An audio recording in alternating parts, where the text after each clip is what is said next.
사도신경으로 신앙 고백하시겠습니다. 전능하사 천지를 만드신 하나님 아버지를 내가 믿사오며 그 외아들 우리 주 예수 그리스도 믿사오니 이는 성령으로 잉태하사 동료 마리아에 나시고 본디오 빌라도에게 고난을 받으사 십자가에 못 박혀 죽으시고 장사한 지 사흘 만 죽은 자 가운데서 다시 살아나시며 하늘에 오르사 전능하신 하나님 우편에 앉아 계시다가 저로서 산 자와 죽은 자를 심판하러 오시리라.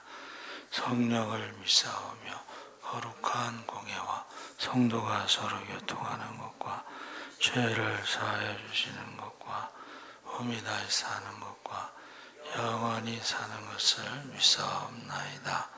아멘.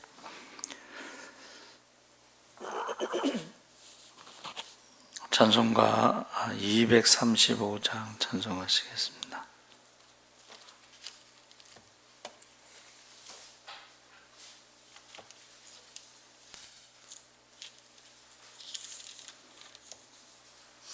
찬송가 235장 찬송하시겠습니다. 보아라 즐거운 우리 집 밝고도 거룩한 천국에 거룩한 백성들 거기서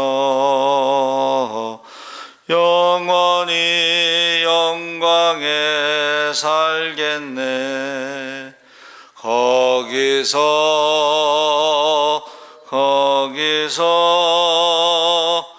기쁘고 즐거운 집에서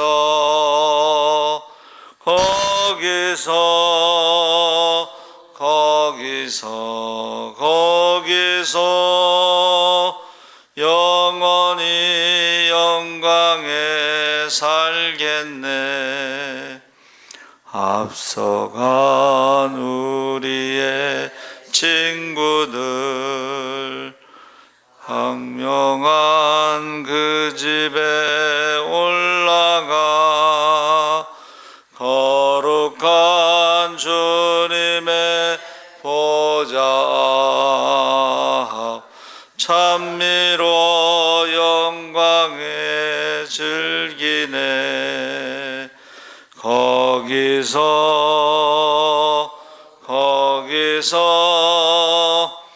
기쁘고 즐거운 집에서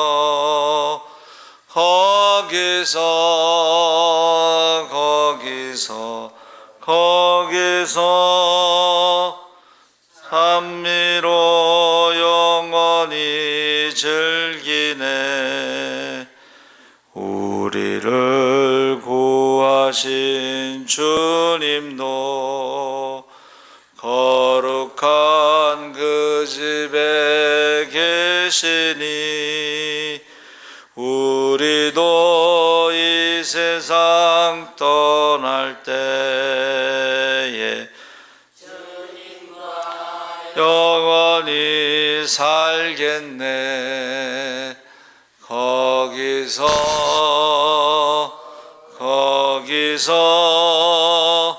기쁘고 즐거운 집에서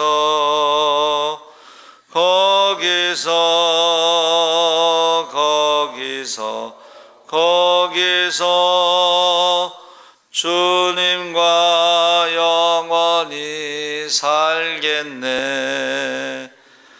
우리의 일생이 끝나면 영원히 즐거운 곳에서 거룩한 아버지 모시고 기쁘고 즐겁게 살겠네. 거기서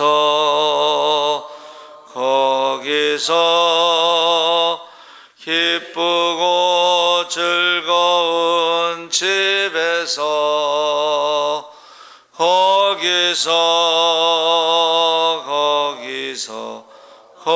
속에서 기쁘고 즐겁게 살겠네.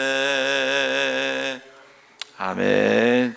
하나님 말씀은 예레미야 애가 1장 1절에서 6절까지 교독을 하시겠습니다. 구약성경 1143쪽에 있습니다.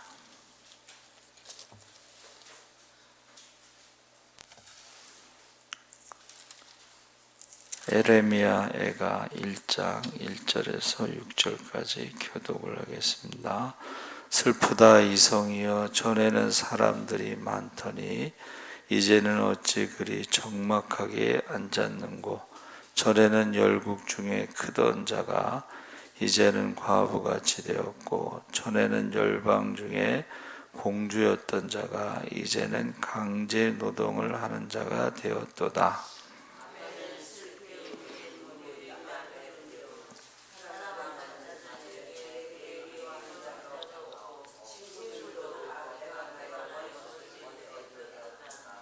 유다는 환난과 많은 고난 가운데 사로잡혀 갔도다.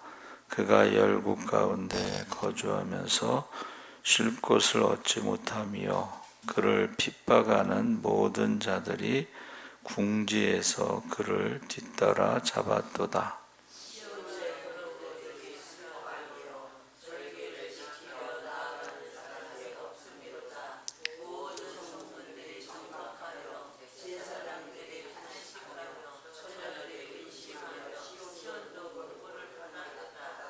그의 대적들이 머리가 되고 그의 원수들이 형통함은 그의 죄가 많음으로 여호와께서 그를 공고하게 하셨음이라. 어린 자녀들이 대적에게 사로잡혔도다.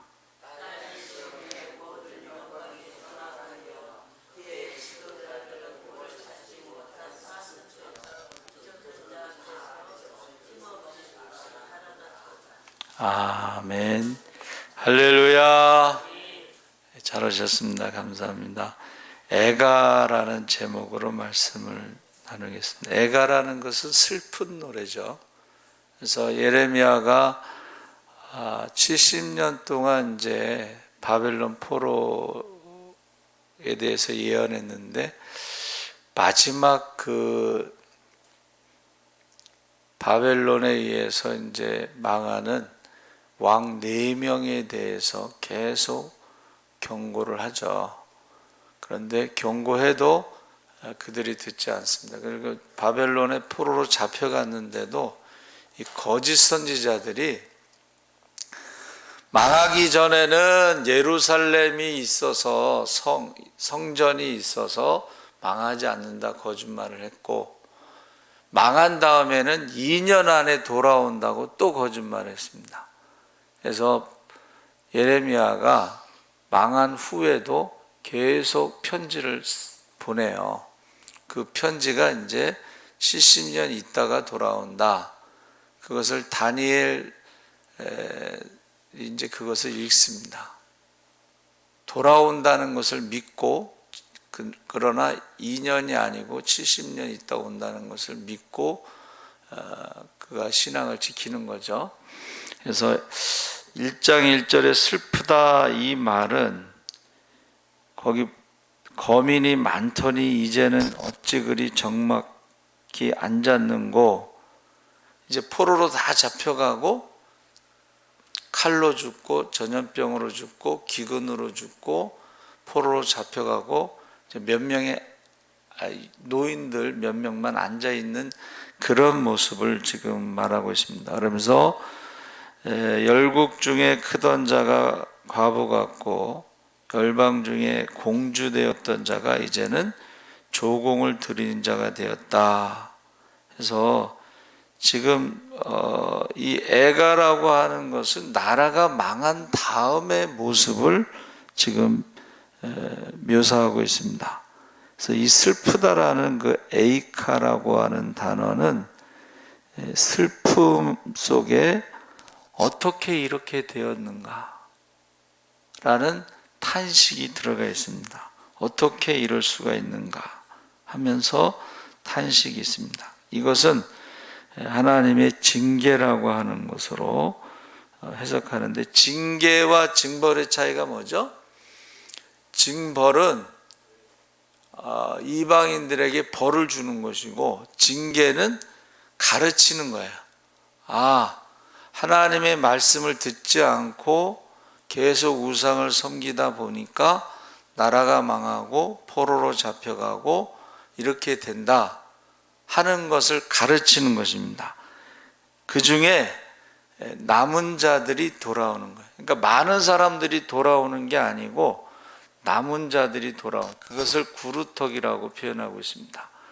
그래서 제가 어제 이스라엘이 나라를 세우는 과정에 대해서 이제 그 강의를 들었어요. 근데 정말 무섭더라고. 그 피를 우리와 우리 자손에게 돌리셔서 그랬잖아요. 그리고 나라가 망했을 때에 나라 없는 민족인데 이게 여기저기 떠도는데 이제 유럽 쪽으로 간 사람들이 많아요. 그런데 유럽은 기독교 국가잖아요. 그래가지고 이스라엘을, 예수님을 십자가에 죽인 이스라엘에 대해서 핍박을 해요.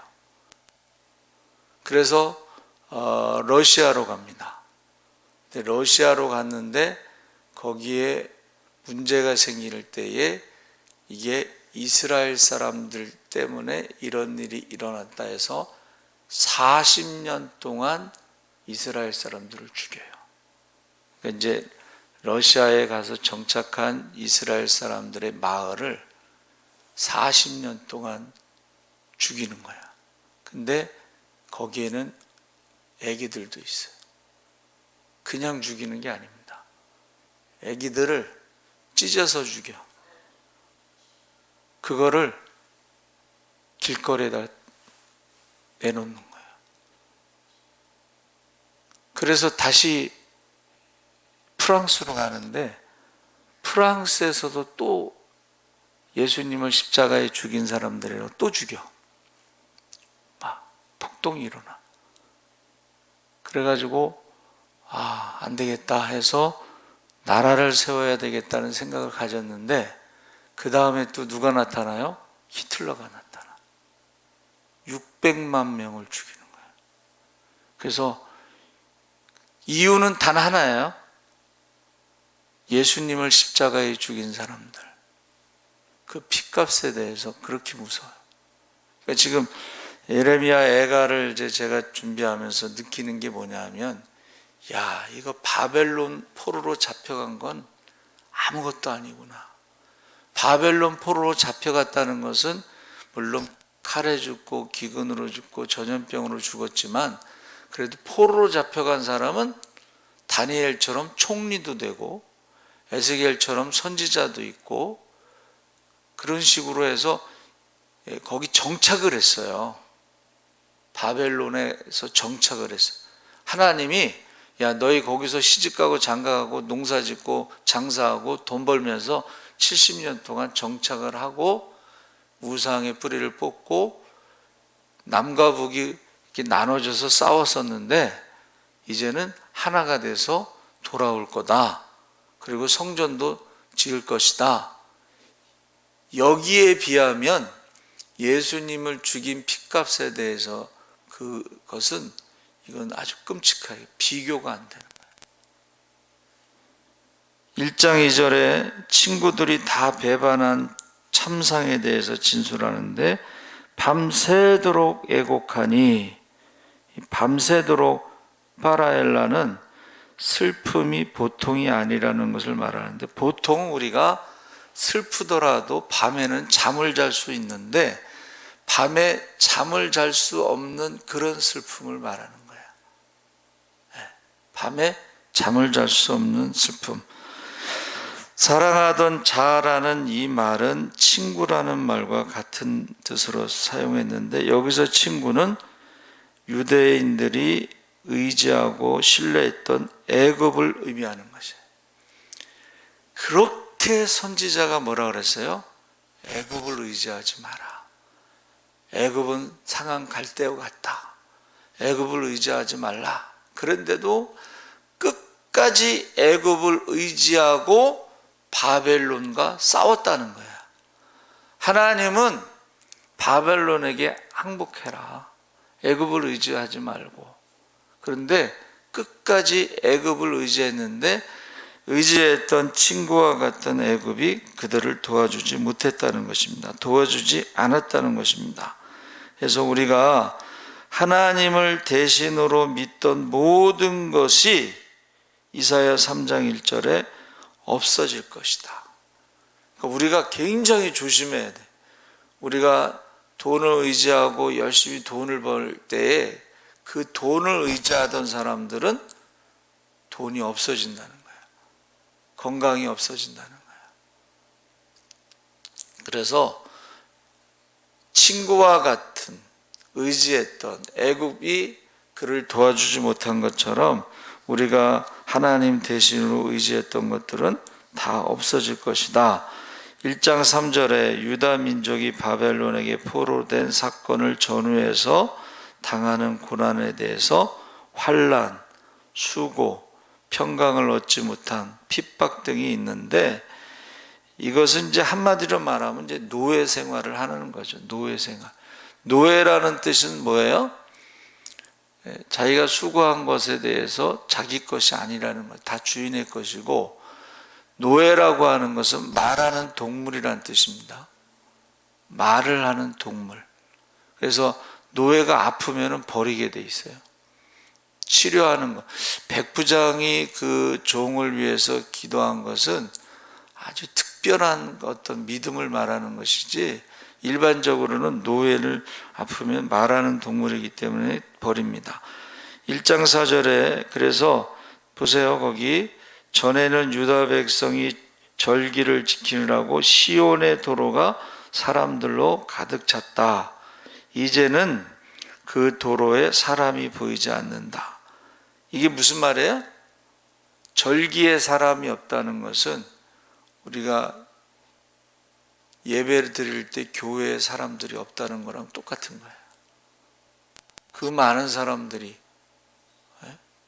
100만 명을 자랑하는 교회가 20명 예배 드리는 그런 상황, 10,000명을 자랑하는 교회들이 20명 예배 드리는 그런 상황을 말하고 있습니다. 1장 5절에 저희 대적이 머리가 되고, 그러니까 유다 민족을 주장하는 자들이 이제는 이방인으로 바뀐다는 것입니다. 그래서 사람이 원수의 손 가운데 떨어졌다. 그래서 성경은요, 이 일어나는 모든 일을 우연이라고 말하지 않습니다. 지금 선지자가 말하는 것은 죄악을 생각해야 하는 하나님의 징벌로 보는 것입니다. 1장 6절에 처녀 시온의 모든 영광이 떠나간다. 유다의 영광이 떠났다는 것입니다. 영광은 하나님이 그 예배를 통하여 받으시는 것을 영광이라고 하는 거예요. 그러니까 유다는 하나님의 백성으로 예배를 드리면서 하나님의 영광이 드러났었는데 이제는 예배가 없어지니까 하나님이 함께 하시는 증거가 없으니까는 영광이 떠났다 이렇게 말하고 있습니다. 그래서 유다를 버리셨다. 그래서 이가봇이라는 말이 있죠. 예. 영광이 떠났다라는 말은 하나님이 그를 버렸다 이런 뜻입니다. 애가 1장 7절에 예루살렘이 환난과 곤박을 당하는 날에 옛날의 모든 즐거움을 생각하며 백성이 대적의 손에 빠지니 돕는 자가 없고 대적은 보고 그 황적함을 비웃도다. 그러니까 이제 옛날과 비교할 때에 옛날에는 다윗의 나라, 다윗이 사방을 다 정복했죠. 그리고 솔로몬의 나라, 솔로몬은 다윗보다 더 넓은 영토를 갖고 있었고, 그 다음에 배를 무역선을 만들어서 무역선이 한 번 갔다 오면 한 3년 걸릴 정도로 멀리까지 가고 돈을 얼마나 많이 벌었는지 은이 흔하다 그랬어요. 길거리에 은이 흔하다. 그런 때를 생각하면서 지금 바벨론 포로로 잡혀갔을 때의 모습과는 정반대의 모습이죠. 그것을 지금 이야기하고 있습니다. 그래서 유다 민족이 범죄하는 동안 사람들에게 불결한 자처럼 드러나지는 않았지만 그때는 그래도 자기 변호에 의해서 남들에게 잘 보였는데 그야말로 그거보다 더 떨어지는, 그래도 부자가 망해도 3대는 간다고, 그래도 유다가 어떻게 그래도 남들에게 이렇게 바닥까지는 가지 않았는데 결국 마지막에는 바닥까지 갔다, 이런 말입니다. 그래서 그 비참한 광경은 그 죄악의 추태를 남들에게 드러내 보인 셈이 된다. 그래서 저가 탄식하며 물러가도다. 그들이 벌을 받고야 죄를 깨닫고 그때부터 이제 조금 수그러들었다, 이런 뜻입니다. 9절에 유다 민족이 놀랍게 낮아졌다고 하는데, 놀랍게 낮아졌다는 것은 너무나 갑자기 그들의 처지가 바뀌어진 사실을 보여주는 것입니다. 그래서 높던 자가 정반대로 낮아진 것은 작은 일이 아니고 놀라운 일이다. 더러움이 그 치마에 있으나 결국은 생각지 아니하며, 그래서 유다 민족이 제약의 치마에 나타난 것처럼 노골적으로 탄로돼서 모든 것이 드러났다 하는 것입니다. 그래서 나중에는 죄와 벌에 대해서 무감각해지고 철면피가 되었다. 죄악에 관영한 때에 벌이 따른다고 그랬습니다. 여러분, 그 노아가 홍수 심판할 때에 사람들이 어려서부터 악하고 죄가 관영했다. 관영이라는 걸 가득 찼다는 뜻입니다.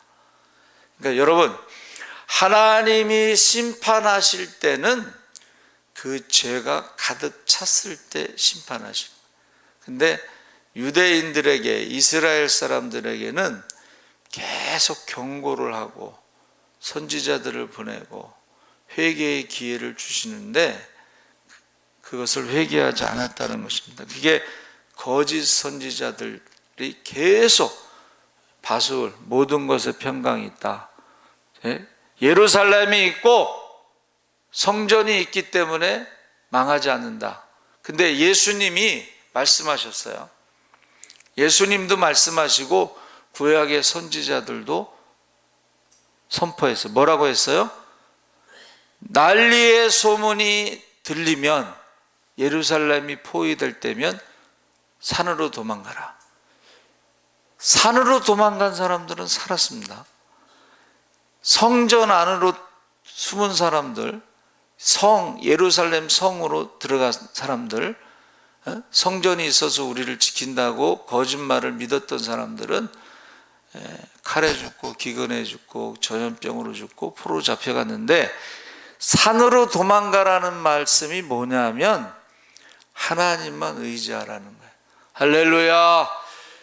우상이 가득 찬 예루살렘을 의지하지 말고, 우상이 가득한 예루살렘 성전을 의지하지 말고 하나님만 의지하라는 말씀이 산으로 도망가라는 거예요. 산으로 도망가. 근데 제가 말씀드렸죠, 예수님을 죽이고 70년에 나라가 망할 때하고 그 핏값을 우리와 우리 자손에게 돌리소서 하고는 바벨론하고는 비교가 안 돼. 그래서 뭐라 그랬어요? 이전에도 없었고 이후에도 없을 환난, 심판이 있을 것이다. 여러분 그거 한번 꼭 보셔요. 이스라엘이 독립되는 그 과정에 보면 말로 표현할 수 없을 정도로 무섭습니다. 이유는 단 하나야. 예수님을 십자가에 죽인 사람들 어디에서도 받아주지를 않아. 그리고 문제가 있으면 다 이스라엘 사람들 때문이라고 생각하고, 말이 그렇지 40년 동안 러시아에서 이스라엘 사람들을 죽였다고 생각해 보세요. 마을 다 죽이는 거예요. 마을, 애기서부터. 무서워. 그거 보면서 무섭다는 생각이 있어요. 10절에 대적이 손을 펴서 보물을 빼앗았나이다. 주께서 이미 이방인을 금하여 주의 공회에 들어오지 못하게 하셨사오니 저희가 성소에 들어간 것을 예루살렘이 보았나이다. 이 말은 뭐예요? 예배가 폐지되고 이방인이 들어온 그곳에 이스라엘이 들어가지 못하고 이방인들이 성전에 들어가 있다. 성전에 들어가서 뭐를 했냐면 보물을 뺏어간 거야. 다 훔쳐간 거야. 그래가지고 나중에는 이제 먹을 것이 없어서 거짓 선지자들, 거짓 지도자들이요, 자기들이 먹을 것을 찾으려고 금 가지고 돌아다녔다, 이제 그런 내용이 나옵니다. 그래서 지금 애가라고 하는 것은 예루살렘에 이제 망하고 잡혀간 다음에 예레미야가 그걸 봐요. 망하는 과정도 보고 4명의 왕이 망해가는 과정도 보고 망한 다음의 모습도 보는 거예요. 거기 칼에 죽고 기근에 죽고 전염병에 죽는 것을 보는 거예요, 눈으로. 그리고 거기에 노인들 몇 명만 남아있는 것을 보는 거예요. 근데 그것보다 더 무서운 것이 그 핏값을 우리와 우리 자손에게 돌리소서 한 그것이 더 무섭다는 것입니다. 그래서 저 여러분이 이 성경이 정말 1.1핵도 가감하지 않고 그대로 믿어야 되는데, 천지는 없어져도 하나님 말씀은 하나도 없어지지 않고 다 이루어진다. 그래서 지금 난리의 소문이, 전쟁의 소문이, 처처의 기근과 지진과 전염병으로 많은 사람들이 죽는다는 것입니다. 그래서 여러분, 지금 우리가 할 일은 정말 기도하는 것 외에는, 회개하고 돌아오는 것 외에는 방법이 없어요. 한 사람이라도 더 구원받을 수 있도록 기도하시기 바랍니다. 아멘. 살아계신 하나님 아버지, 이제 애가 슬픈 노래를 부릅니다. 이제 망해가는 과정을 4명의 왕들의 모습을 보고 예루살렘이 망하는 것을 보고 슬픔의 노래를 부를 수밖에 없습니다. 이스라엘이 나라가 망할 때 그 핏값을 우리와 우리 자손에게 돌리소서 했고 2000년 가까이 많은 사람들이 죽었습니다. 이제 예수님을 십자가에 죽였다는 것만으로도 많은 사람들이 그들을 죽였습니다. 주님 오실 날에 가깝습니다. 우리가 재림의